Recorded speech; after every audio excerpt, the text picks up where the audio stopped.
大家好，今天我们继续聊 LK99 的话题。这两天关于 LK99 的消息不断这个被锤死的热点有死灰复燃的这个架势之前我说过预运版和正式刊发的比例大概就是10:1，在室温超导这个话题上，不知道是不是有点低因为这个话题太先锋了，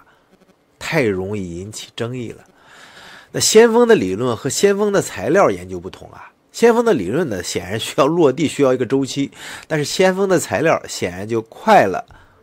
一个环节。这也是大量的这个韩国爱国青年沦为股市韭菜的一个原因那说起这个韩国爱国青年的这个集散地岛派论坛，今天我看到这么个消息，说兄弟们，这是个小姑娘，不是什么大不了的事儿吧？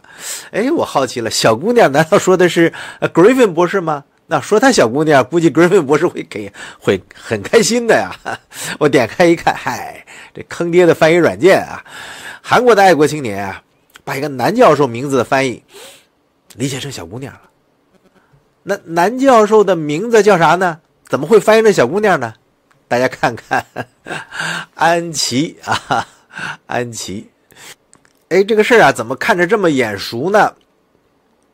是吧？我搜了一下我的字幕的文件库发现在9月19号我解读过这篇论文。那论文的 archive 号是2309.030798就这篇。标题是呢，掺同磷酸盐材料 LK99 的结构和电子复杂性，关于潜在的常压超导性的影响。那正刊呢就发表在了这个 ACS 上，是吧？因为没有下载权限我呢就看了 archive 上的这个版本。实际上呢，这个版本只有一个 V1， 所以呢，我可以相信正式版和预运版区别不大。我们还是就说这个预运版的论文。那开始之前我们先介绍一下这个作者通信作者安教授那我们看了一下爱荷华州的州立大学的官网安教授呢是2007年毕业于中国科技大学地球物理学专业硕士2012年呢获得加州理工学院材料学博士学位。那安吉博士呢是爱荷华州立大学材料科学与工程系的副教授那么他的研究重点主要是基于量子力学数据的计算材料科学包括对机器学习机器学习立场分子动力学模拟以及量子力学的模拟反作用立场，以及把这些方法应用于先进材料设计特别感兴趣。那么安博士的团队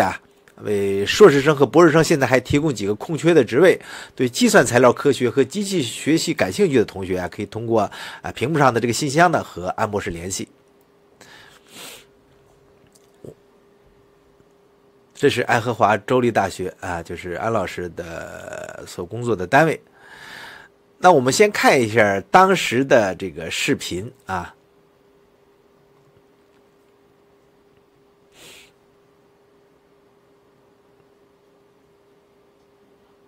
那根据这篇论文的内容那主要讲了以下几点。第一呢，就是最近报道的室温超导就是 LK99 的结果呢存在争议，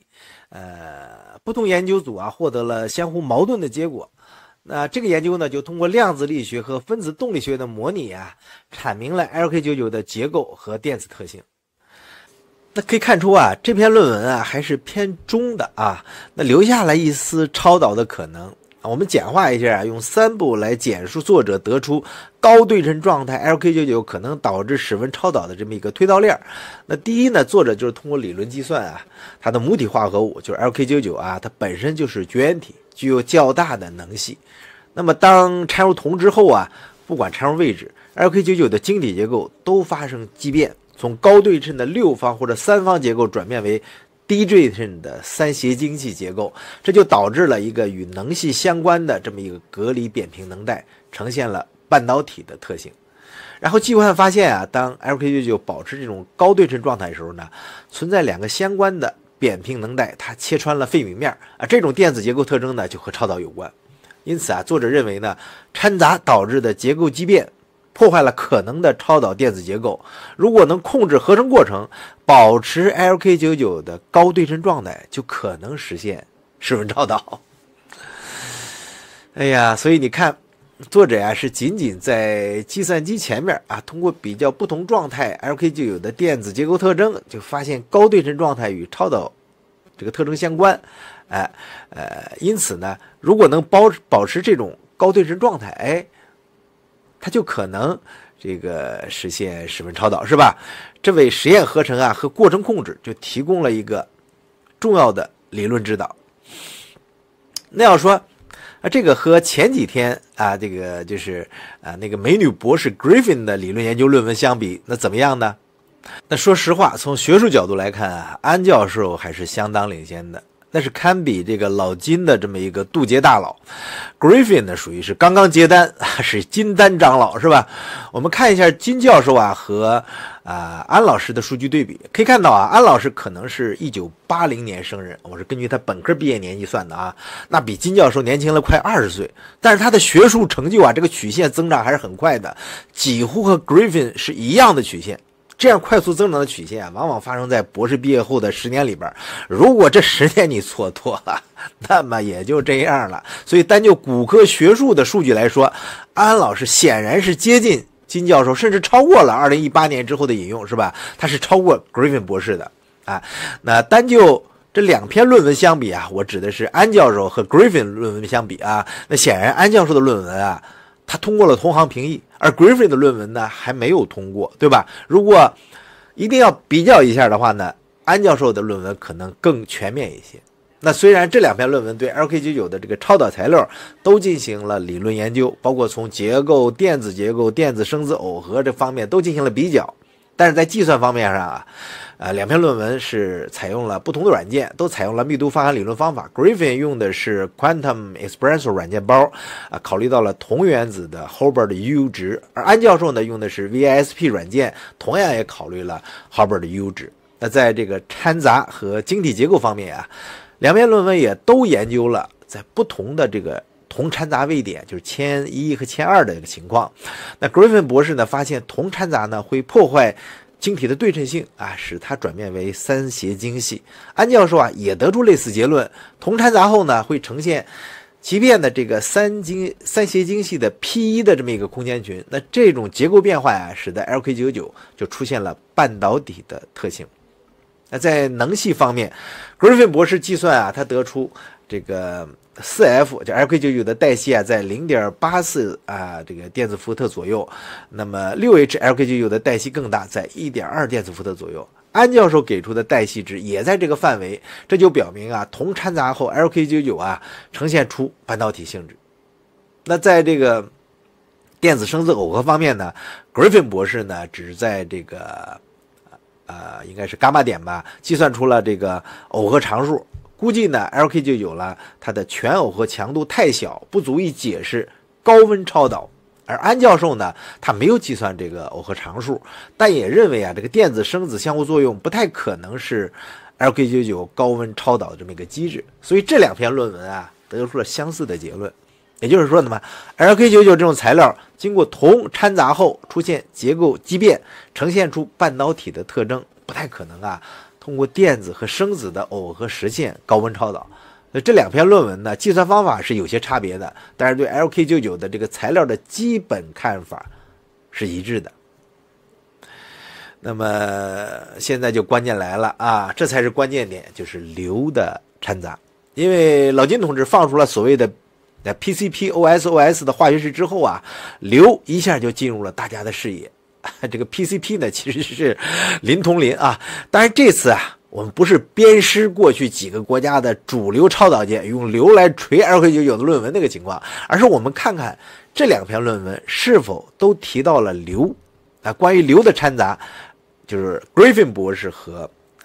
安老师的论文差异就大了。 Griffin 博士的论文啊压根就没有讨论硫的掺杂，因为LK99 的原始论文 2307.12307V2 啊就没有讨论这事儿。但是安教授的论文中呢，他探讨了一种极端的掺杂情况，就是完全把这个磷氧4替换为磷氧硫，形成这个一种新的铅钾铜磷氧三硫六氧这么个材料。那研究发现啊，硫掺杂后材料仍然保持三斜晶系 P1 的对称，出现了一个隔离的平带。那带系明显缩小，从 0.84 电子伏特减小到 0.36。那这个平带啊，主要就来源于铜 3D 和硫 3P 的轨道。所以啊，安教授的论文中讨论了硫掺杂的情况，发现硫的存在啊，会使带系缩小，可能提高导电性，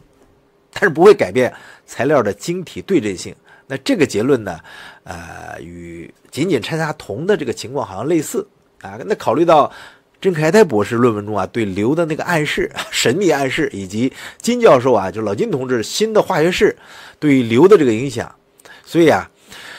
应该跳出硫化亚铜的相变来分析这个新材料，才可能会有新发现。那安教授的论文中呢，他就讨论了这个硫的掺杂。那关于论文中啊，还有几点这个额外的细节，大家可以找找啊。他考虑硫掺杂是之前，有论文谈到实验合成的 LK99 样品中检测到硫化亚铜杂质，因此他假设样品中可能存在微量的硫掺杂。于是呢，他们就研究了一种极端掺杂情况，就是铅钾铜磷氧三硫六氧这么一个完全由硫原子取代铅氧四组。那么这种高掺杂浓度的目的呢，是分析 LK99 它的极端材料性质。那在硫掺杂之后呢，高对称性的这个磷钾铜磷氧三硫六氧这个结构中呢，就出现了2个平带切穿了费米能级。这种特征通常与超导相关，但进一步的结构奇变后就发现这个平带移至到费米能级之上 0.3 电子伏的带系呢缩小至 0.36。相比没有掺杂的 LK99 硫掺杂就导致晶体体积扩大了约 13%。考虑到 LK99 的理论体积变化通常高估了实验值，论文中认为呢，应该忽略硫掺杂的影响。所以你看，硫掺杂对晶体的磁性影响实际上不大，没有增加这个磁性单位，就是晶包的这个净磁距还保持在这个1微波尔左右。所以硫的掺杂主要是缩小了带系，提高了导电性，但是不改变材料的这个半导体性质和这个三斜晶系的结构。所以这和仅仅掺杂铜的效果是类似的，是安老师的论文所以这篇论文它通过了同行评议，正式发表，说明考虑的还是更全面一些在过去我读过的 LK99 使用密度泛函理论研究材料的这个论文里边，这篇论文安教授的论文还是给我留下更深刻的印象。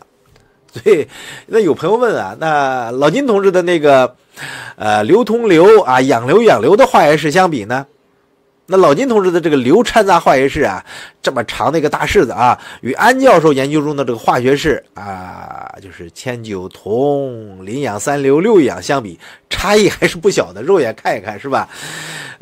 安教授的研究完全是把这个磷氧四替换为磷氧硫而金教授老金同志呢是部分替换，是吧？那另外呢，就是老金同志的式子里边这个氧位点呢也存在硫的替换。老金的这个硫掺杂浓度还分 XYZ， 它是可变的，而安教授研究的是一个极端的硫掺杂情况。所以在研究思路上呢，老金同志的这个给出的这个硫掺杂的这个情况可能相对更加全面和贴近实际，掺杂的位置和浓度都进行了扩展，这可以更加系统的研究硫对这个 PCP、OSOS 材料性质的影响。那如果采用老金同志这个硫掺杂化学式进行计算研究预计结果呢会和安老师的工作是有差异和补充的。比如说掺杂浓度的变化会连续改变材料的带系、磁性和稳定性，那么硫进入氧位点可能产生不同的效应，所以硫的部分替代会比较少的改变体积，可能更符合实验的观察。所以总体来说，老金同志给出的这个硫掺杂情况呢可能考虑的更全面，但是实际的这个研究结果啊，你还需要试验和理论的检验。估计啊，很快就会有新的理论研究论文出来，就是讨论这个 PCP-OS 啊，就是这个磷同磷氧硫氧硫的第一性原理的分析。我们希望啊，科学家们继续努力，能带领大家呢，把这个室温超导向更深入的研究方向发展。那好的，今天啊，这就是对安老师以及Griffin 博士的论文比较，以及和老金同志的化学式的比较。如果你喜欢我们的频道的话呢，请您关注、留言、点赞和转发。说错的地方呢，欢迎大家拍砖。咱们下次再见，拜拜。